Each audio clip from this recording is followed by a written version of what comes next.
I'll be performing the songs my fans want to hear. This is it. I mean, this is really it. This is the final curtain call. Right now, we're concentrating on 10 shows. That's what Michael's agreed to. If the demand is greater from that, we're holding some dates, and we may be able to add more subject to his approval. He's going to do all the hits. It's been a long time. It's been a decade since he's been on the stage. So he's going to give the fans exactly what they want, and then a couple of new songs, with married to some amazing, spectacular production. You told us on Thursday that you were putting 10 on sale. You'd set aside 30. Correct. It's now 50. Originally in the deal, this deal was structured in phases because I didn't want to get ahead of what Michael really wanted to do. And we had 10 shows in an arena the size of the O2 would have been a phenomenal thing in and of itself. I mean, Princeton 21. We didn't know. We held 30. And that's all we could get in '09 because the arena is so popular. We blew through we knew we were going to blow through the 10 in the pre-sale registrations, which were well over 1 million. And I had to call him yesterday and say, Mike, we may have to add 20 more shows, and we're still not going to come close to fulfilling the demand. I mean, if he really wanted to, he could spend 2 years here and turn that arena into a club. That's how many shows he could do. And he said to me, he said, Randy, how many shows do I have to do in one city? I said, 50 minimum. And he said, how long am I going to be there? I said, it's going to be 6 months because we're going to do the first batch, the 30, from July 8th through September 31st. And then you're going to come back because we couldn't get any more dates in January, February. I said, basically we'll be able to apply for a British passport for you. But he said, that long? He said, oh, my God. But we're designing it in a way where he's not trapped in a hotel suite like this beautiful one we're in, but we're going to get him a house in the countryside somewhere where people looking now, where the kids can get out and they can have a normal life. And we're going to make it as comfortable as possible. Plus, during the same time, he's going to develop, with a writer, potential director, a 3D version of Thriller that we'll release when we get it made on some Halloween. He honestly was crying. I could hear it in his voice. He was choked up. That I don't think until he walked out on the stage of that press conference and he saw all those fans, I don't think he knew himself. Because remember, at the end of the day, he's just a person. Forget all the press and the weird stories and the flesh-eating this and all that stuff. Underlying that persona is a person. And I think with the same insecurities we all have, and I think he was absolutely, I shouldn't say think, I know, he was absolutely blown away by the reaction. And that was before we did the on sale and the pre-sale and the whole thing. Yeah, he was choked up.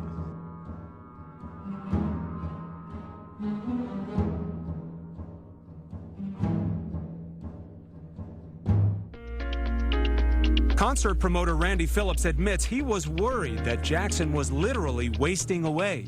I was concerned about his weight and that he wasn't eating. And I actually brought in someone whose sole job it was to make sure he ate. Now, in my dealings with him, okay, he was spot on and very engaged. Okay, my problem with him was he didn't like to work as hard as I thought he needed to work. Concert promoter Randy Phillips admits he was worried that Jackson was literally wasting away. I was concerned about his weight and that he wasn't eating. And I actually brought in someone whose sole job it was to make sure he ate. And former manager Frank DeLeo knew Jackson was up at all hours of the night. He said he wasn't sleeping. And I said to him, well, what seems to be the problem? Well, I'm just excited, I'm all wound up. We saw Michael Jackson deteriorating. We actually saw him more than a couple of times in Beverly Hills going into a doctor's office, and he would come out just out of it. We love you, Michael. Jackson had insisted the concert promoters hire Murray to care for him during the tour, paying him nearly $150,000 a month, more than $1 million a year. He looked me in the eye and he said, look, this is the machine, pointing to his body. This is the machine that fuels this entire business. I need a doctor 24/7. He makes me feel good about myself. I want this doctor. At that point, I said, you got the doctor.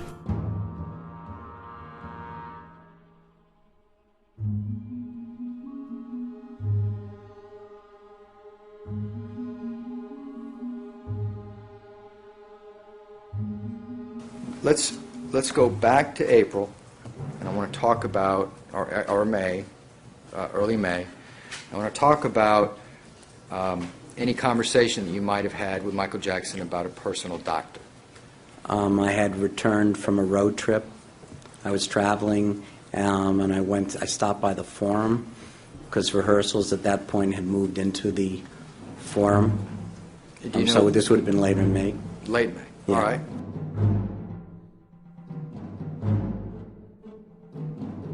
Had moved into the Forum, and I was walking in the hallway in front of the production office, and Paul Gongaware, a gentleman named Tim Woolley, who was our tour accountant, or a show accountant for the shows, and Frank DeLeo came up to me and said, we're having an issue with Michael on the hiring of a personal physician. He wants to hire his own physician to attend to his needs 24/7 and have him travel with the tour.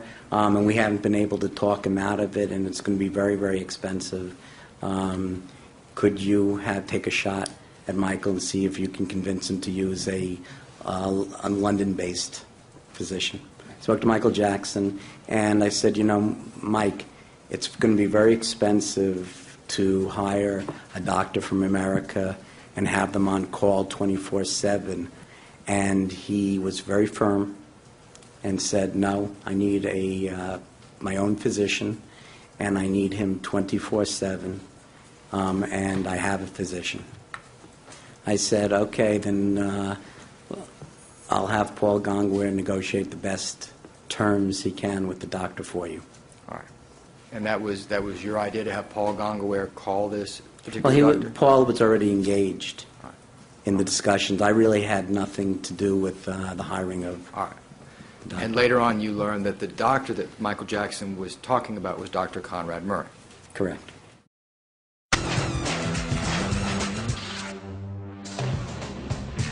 There are reports circulating that he didn't want to do all these shows, that he maybe didn't want to follow through on the commitment. When we did the deal, and I'm the one who did the deal with Michael, is originally when we were doing this, we were going to do 30 shows in London. We didn't know how big it was going to be, nor did he. He was a little insecure about how the public would be, him coming back after 12 and a half years. Right now we're concentrating on 10 shows. That's what Michael's agreed to. Because originally when we were doing this, we were going to do 30 shows in London. We didn't know how big it was going to be, nor did he. So, and normally when you promote concerts, if you're doing 30 shows, you don't put them all on sale at the same time, because it's a disincentive for people to buy early. Initially, only 10 shows were announced. 10 shows, and then when we sold those out, we're going to roll into the next 10, roll into the next 10. It became relatively obvious in the first pre-registration on a Wednesday that this thing was unheralded. I mean, we had over 1 million registrations. So we knew we were going to blow through the 30 shows. And I called a gentleman named Dr. Tomei, who was managing Michael at the time and was his representative, and I said, listen, we're going to blow through the 30 shows in the pre-sale. Okay, we're going to have nothing left for the general public. We're going to need to add more shows. Will you talk to Michael? So then he called Michael and then called me back and said, Michael will go to 50 shows as long as you make sure the Guinness Book of World Records is there to record that. Because there is a report out that, by unnamed sources, that he didn't want to do 50 shows. You're saying point blank that is not true. That is absolutely not true. It's the way he wanted to do them, Michael wanted to make sure that he had that sort of turnaround time. Because what Michael did when he went on stage, I mean, he put it out like no other performer, ever. I mean, he exhausted himself. Randy, I mean, you're a businessman. From a business standpoint, did you have concerns about being in business with Michael Jackson? I mean, given his history on backing out on some concerts. The answer, Anderson, is yes. But I would not have stepped into this if I thought Michael was hooked on painkillers, all the things you're hearing about. The answer, Anderson, is yes. But I would not have stepped into this if I thought Michael was hooked on painkillers, all the things you're hearing about. The answer, Anderson, is yes. It would be untruthful of me to say I wasn't. We had those concerns. I discussed it with the gentleman I work for, Phil Anschutz, owns the company, and Tim Lewicki. But you know what? In very few times in anyone's career do you get a chance to touch greatness. Okay, and to me, it was worth taking that risk. And a reporter asked me if I would do it all over again, and the answer is hell yes. The decision to have a full-time doctor, was that his decision, or was that AEG's No, decision? it was, this was a debate. Actually, my production guy, Paul Gongaware, who was in charge of the budget, had a big fight with him because we wanted to hire a doctor in London. I mean, and I know I could get in trouble for that. I know there are good doctors in Bangladesh, but the shows weren't in Bangladesh. They were in London. Okay, it made no sense. We spent a lot of money to take Dr. Murray, Conrad Murray, out of his practice. Okay, well, he went public with what the deal. It was $150,000 a month, plus travel, plus hotels, plus per diems. As producers of the show, it made no sense with the doctors and the medical and what you have in London. But Michael Jackson demanded that. He demanded. That wasn't a doctor you selected. That was a doctor he insisted. Michael said to me, "You don't understand," because I took one last shot at talking him out of. And it has nothing to do with Dr. Murray. No judgments whatsoever. I just said to Michael, I said, "Michael, we're spending too much money. It doesn't make sense." He says, "You don't understand. My body is the machine that fuels this whole business, okay? I need that kind of attention." And you know what? When Michael Jackson says that to you, and there's this much at stake, you don't argue. 4 weeks before the premiere, a message from This Is It director Kenny Ortega. Jackson late or absent for rehearsals. Gongaware responds with a request for a face-to-face meeting with Jackson's doctor, Conrad Murray. Quote, "We want to remind him that it is AEG, not MJ, who is paying his salary. We want him to understand what is expected of him." Unquote. Gongaware says he doesn't recall the message. I don't remember this email. CNN has exclusively obtained Gongaware's videotape deposition that was shown to the jury. Based on the assumptions that AEG is your company and MJ is Michael Jackson, do you have an understanding of what that means? No, I don't understand it because we weren't paying his salary. So why would you write that? I have no idea.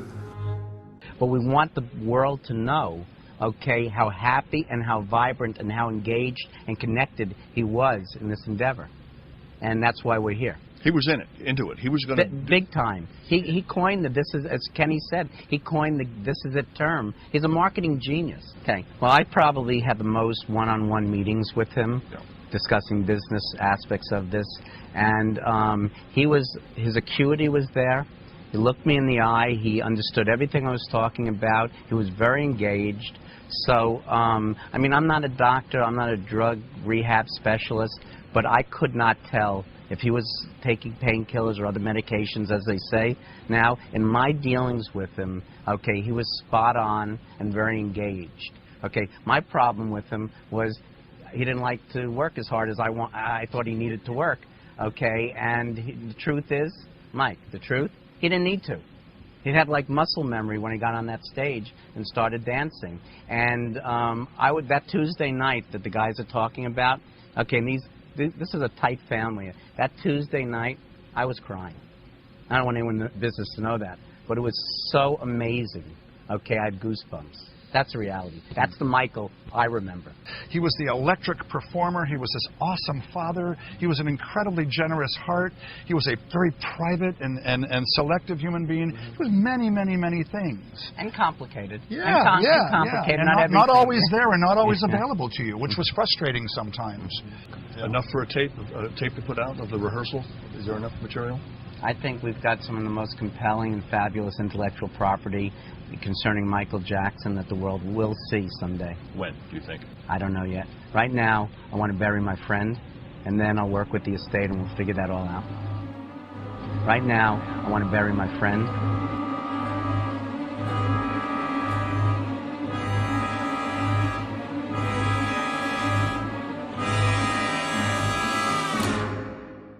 And then the worst happened. 2 years ago, Michael Jackson faced foreclosure.